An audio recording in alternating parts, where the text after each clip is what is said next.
j'espère que vous allez bien. Aujourd'hui, je suis très contente de vous apporter cette petite vidéo. Je sais que ça fait un bon petit moment, vous n'avez pas vu ma tête derrière la caméra. Alors, me voici aujourd'hui. Aujourd'hui, je vais vous parler des mythes qu'il y a dans les couples. Et oui, il y a beaucoup de mythes, mais là, je vais vous partager seulement 5 mythes qu'il y a dans les couples. Alors, il faut savoir qu'il y a plusieurs mythes autour des couples qui peuvent créer des attentes irréalistes et aussi des malentendus. Donc, lorsque vous avez des mythes, donc, dans votre tête, vous avez des attentes. Je pense que j'ai fait une vidéo là-dessus. Je vais vous mettre le lien dans la description.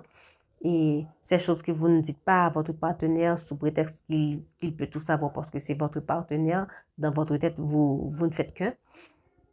Alors, il sait tout. Non, c'est pas vrai. Alors, c'est de même pour les mythes. Il y a des mythes qui peuvent créer des malentendus dans la relation.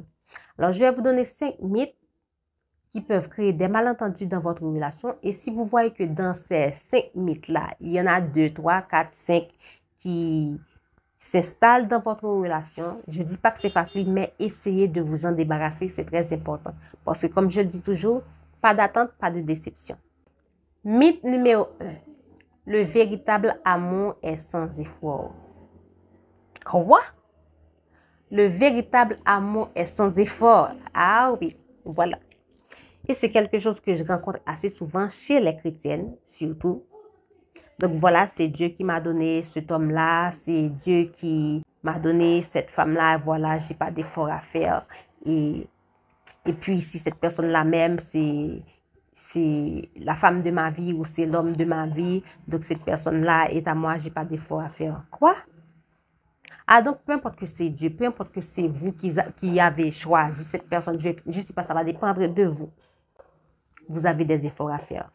Beaucoup croient qu'une relation réussie ne demande aucun effort. C'est faux.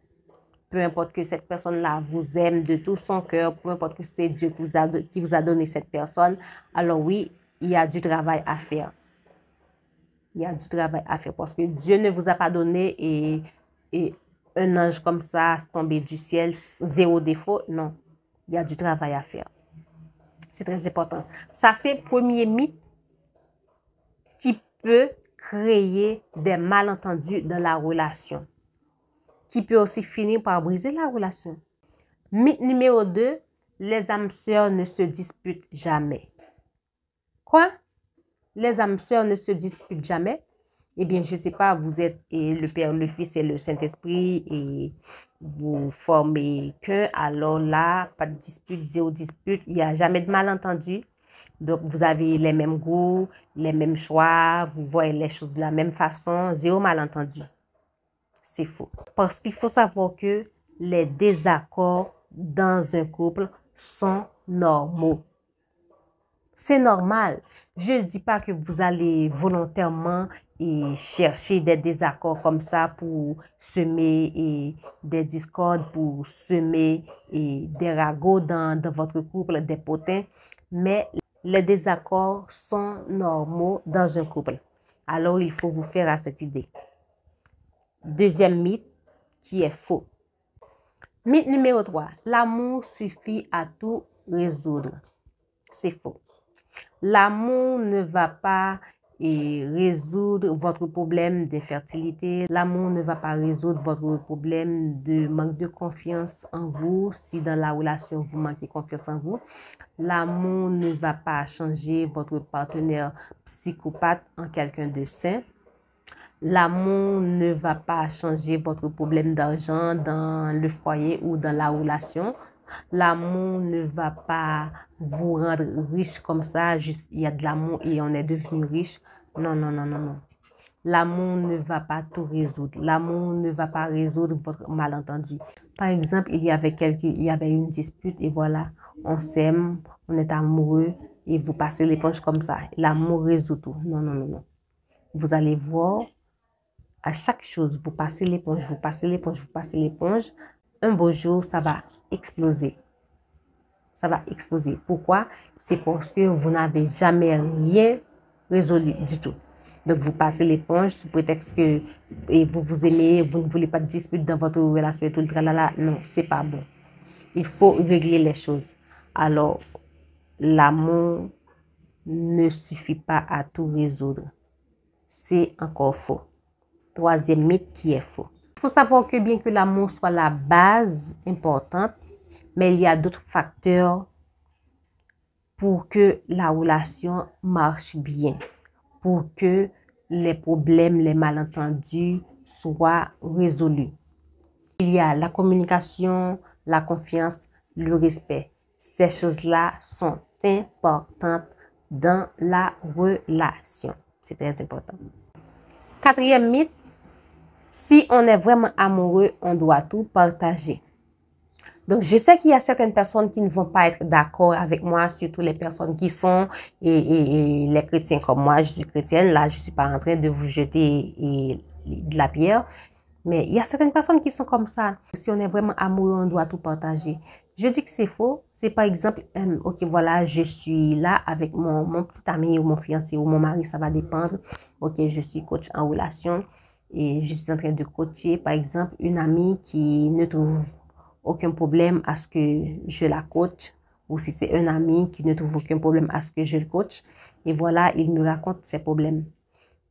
Ok, je suis en train de le coacher. Voilà, ça va dépendre de combien de mois et dure le coaching.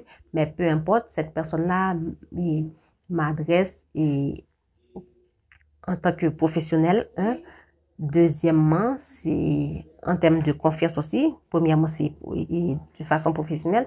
Deuxièmement, c'est parce que cette personne-là me fait confiance. Mais maintenant, est-ce que je vais abuser de la confiance de cette personne? Voilà, c'est mon mari, c'est mon petit ami, c'est mon fiancé, je peux le raconter. Il ne va pas dire à Pierre que voilà, et Kenya m'a raconté ci, Kenya m'a raconté ça. Non. Là, c'est confidentiel. C'est pas parce que vous êtes amoureux, c'est pas parce que c'est votre mari, donc vous allez tout raconter. Si par exemple, voilà, j'ai mon mari, mon fiancé ou mon petit ami, ma soeur me raconte quelque chose dans sa vie. Est-ce que c'est parce que c'est mon mari, donc je dois dire, voilà, un tel m'a raconté telle chose, elle a tel problème, voilà. Non. Et puis, aussi au bureau, j'ai étudié le secrétariat. Il y avait une matière, c'était travail de bureau.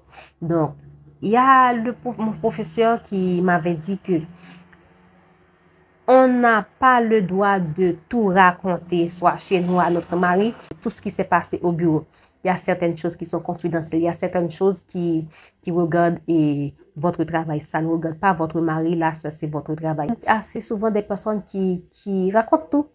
Tout, pas de secret, ils racontent tout. C'est pas parce que vous racontez tout, c'est la preuve que vous aimez énormément cette personne, ni c'est pas parce que vous ne racontez pas tout et que vous n'aimez pas énormément cette personne. Quelque chose qui vous regarde et qui regarde la relation, oui, vous et tout, et vous racontez sans problème, sans cachotterie, mais quand c'est quelque chose qui regarde quelqu'un d'autre, et si j'exclus les potins, mais quand c'est quelque chose qui regarde quelqu'un, par exemple, quelqu'un et vous confie un secret et voilà, vous racontez ça à votre fiancé, à votre mari. C'est pas bien, c'est pas gentil. Et j'avais envie de faire une petite parenthèse pour ces filles-là qui racontent déjà tout dès le début de la relation ou du moins au moment où vous allez enchaîner la relation. Par exemple, cette personne-là est en train de vous faire la cour et vous déballez tout et j'étais avec quelqu'un, il me faisait ci, il me faisait ça, il n'était pas ci, il n'était pas ça. Non. Si vous pensez que vous allez attendrir la personne, si vous pensez que c'est une façon de donner envie à cette personne-là, de vous avoir dans sa vie, vous faites fausse route. Vous n'avez pas à vous plaindre, vous n'avez pas à diminuer votre ex juste parce que vous voulez pas que les mêmes choses se répètent. C'est pas bien.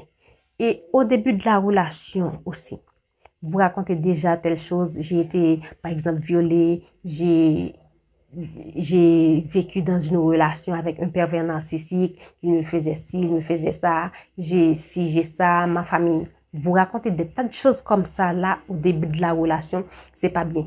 Est-ce qu'il y a déjà la confiance et règne déjà? un mois de relation, 3 mois, 6 mois de relation, je pense que c'est trop tôt pour tout raconter.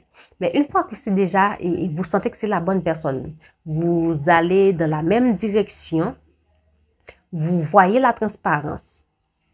OK, là, et surtout si déjà vous êtes en train de parler déjà et de faire votre vie ensemble, de mariage, là, OK, il y a certains secrets, il y a des secrets dans votre vie cachés.